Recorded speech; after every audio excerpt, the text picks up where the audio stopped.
Greetings and welcome to Pelican PL Revival Chapter 3. Chapter 3 focuses on developments during week 4 of the revival. Before we get too far into week 4, let's jump back briefly to Chapter 2. Chapter 2 ended by revealing the planned color scheme of our Pelican PL. This color scheme was the finalist of 5 or 6 schemes discussed, most of which was a leap beyond our usual neutral lifestyle choices. The final selection especially hums with me, keeping the Arctic Cat yellow control surfaces and trim in lieu of adding more weight to repaint. There are surprises to come about the color scheme or how it will happen. Week 4 continues a strong focus on the panel, electronic tray, and the special needs for the Viking fuel delivery system. Some trips were made to the hangar as weather allowed to ensure that the developments back at home would fit. So it was time to cut some fiberglass and wood to shoehorn the planned center panel parts and pieces in place. Boy, the fit was really tight, but we made it. Staring at pictures can sure give you the wrong sense of scale. Here is the planned overall layout. Principally electronic screens with drivers behind the panels. As shown in Chapter 2, the displays are Samsung Galaxy Tab 6s. The tablet no longer in production with what many consider the best daylight viewable display. They are still supported with OS and software updates. With the side panel so sparse, it was time to cut some metal. These panels were a bit too big for my 3040 CNC, so they had to be cut on my small bandsaw manually. I like the way things are going to fit. The Viking specific fuel needs have been a challenge up to this point.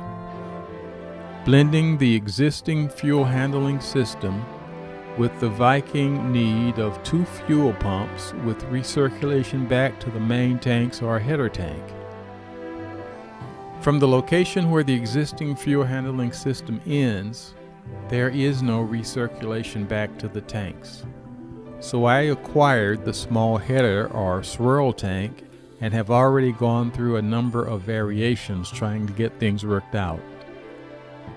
I thought I had a working solution based on data from Viking installation videos on YouTube, but some of my fellow North Coast Light Flyer builders strongly objected and would not follow that guidance, and some of them have completed Viking power kits.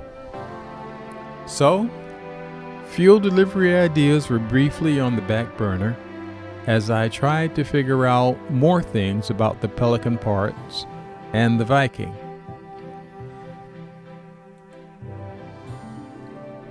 One area of confusion still unresolved is the fact that my Viking harness has wires labeled as none are in any Viking video or schematic I've seen, including the papers and videos Viking sent with the engine.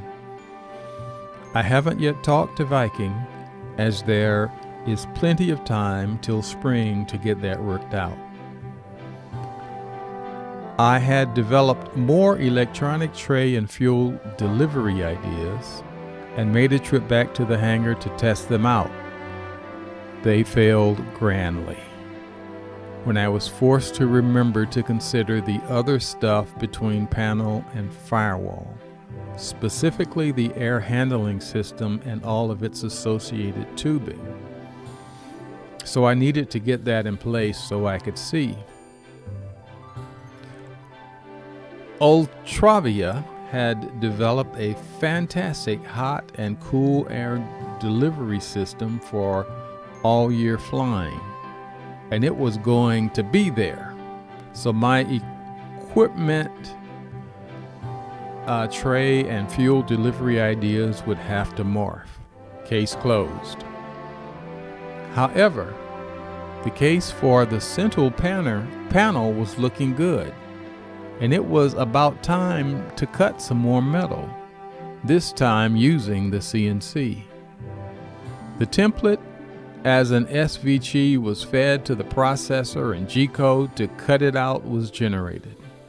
I did a few dry runs, and as I only had enough metal on hand for one try, they were very important, and all seemed good. Well, it wasn't exactly, but I stopped it in time more than once, and it didn't help that the metal received was thicker than ordered, so my configuration wasn't exactly right. As a consequence, my center panel will have a few character marks, but we gave it a go.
Eventually, it was done, and I liked it. Finally, the bright idea hit me for a location and organization of the fuel delivery components that minimize the compromises. Please note I said minimized. There is still one thing about it that bugs me, okay, maybe two, but I can get past the physics. I laid it out on a piece of scrap plywood, and it made sense, with all necessary pieces present. Now to make it a reality and do a trial fit or two or three. Thus ends week 4. There's more to follow. Farewell.